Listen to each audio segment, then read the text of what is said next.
This is a February update on my 112 gallon average reef. I'm sorry to say, for the first time since 2017, I was unable to do a monthly video for January. I just didn't have time. Unfortunately, my cat got really sick and she ended up passing away. And I've also been really busy with my breeding projects, the frogfish tank, and all my other reef tanks.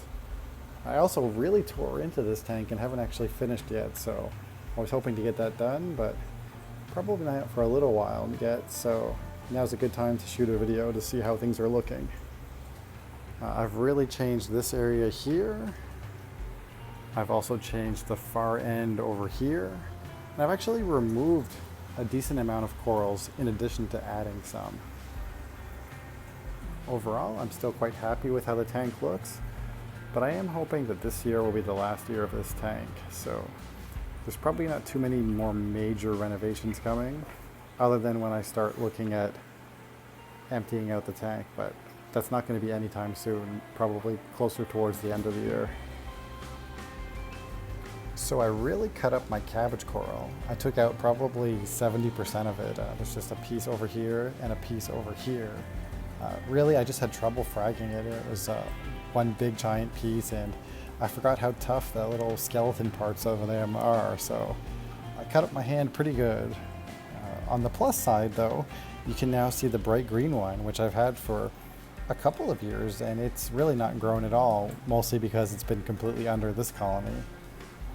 The main reason for this is so that I can get a good view of my dendro colony, which is still partially obstructed, but I will cut that little canyon tree soon. This colony has got, I would say, at least 20 heads on it, and I'm not really sure how well attached it is to the rock since I haven't moved it in many years. But if it is movable, I think I will frag it just to get a couple of heads off and sell them, since you don't really see them too much these days. Otherwise here, I've been cutting off these pink-red gonioporas, but they keep growing back. I did remove this entire rock here, but I can't get the saw blade to cut these pieces here without absolutely destroying the rock, so I've just left them for now, and I do have another goniopora that's going to go in between them soon. Unfortunately, I did have to take out my big elegance coral that used to sit back here, and it was stinging quite a bit of things. It's just in my frag tank for now. You can kind of see there's nowhere to put a big colony here.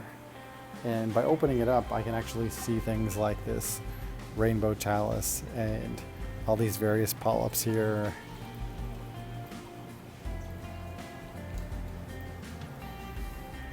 While the tank is basically soft coral dominated, there are a few SPS. I have this digitata, the Mystic Monty, of course my big acro colony, and the big Pocillopora colony, which is actually 2 colonies plus various small ones. I've decided to mount some corals directly to the Pocillopora. Since I've had this coral many years, there's bits and pieces that have died off. And since I have no room, I figured, why not? The Gorgonian is a little bit closed now, but it seems to like this spot. And then I have a little bird's nest in the back. This grafted Montipora is a coral I completely forgot about. I haven't seen it in probably at least a few months, and then I found it completely bleached out under the rock. As you can see, it's got back most of its color, and it's looking good. And I did move my Japanese toadstool. This is the real Japanese toadstool. You can tell by the fact that the base is green and it really doesn't grow. So when you see a Japanese label, it doesn't necessarily mean it is. This one, I'm 99% sure, is legitimately the Japanese toadstool. I also recovered a few damaged pieces. Some of them did end up in the frag tank. This one here I decided to mount, and it's already colored up nicely, so hopefully it will re-encrust over the skeleton soon. You can kind of see there is still some life there.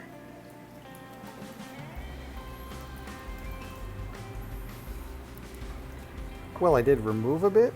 There are some new pieces as well. I have a Pectinia colony, which is really in a terrible spot. It's actually gotten damaged in my frag tank, so I moved it over here. It should be fine long term, but the tips have a little bit of damage and it's obstructed by this leather. Otherwise, I have this new Australophilia wilsoni, which is an actual tropical coral this time. A couple of years ago, I bought a subtropical colony. It was a beautiful piece, several $100s, and it just slowly faded away, and it was really, really frustrating. So when I had the opportunity to get a tropical piece, I figured, why not? And it's looking pretty good. If you look at this Micromusa Lord colony, you might not think it's anything special. Of course, half of it is closed up now that I'm shooting its close-up. But this is actually the exact same color pattern as the first Australian Lord colony I ever got. I actually got one of the first 16 pieces to be legally imported in 2007. And at the time, I paid $800 for a colony like this. It was so much money, I couldn't afford it. I had to get the store to cut it up, and I actually sold a bunch of it in the store. This piece here, though, was just $99. Another new but not new piece is this Trachy. I got this back in June, and I only just put it in my tank now. There's just never been any room for it, and it's been sitting in the frag tank.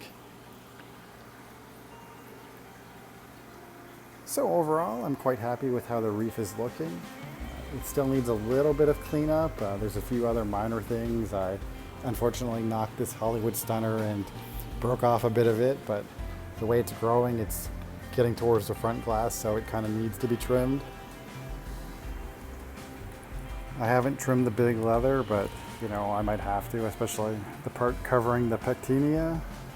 I love that it's a big piece, but the big tank is at least 6 months away, and maybe realistically longer, but hopefully not. We'll just have to wait and see.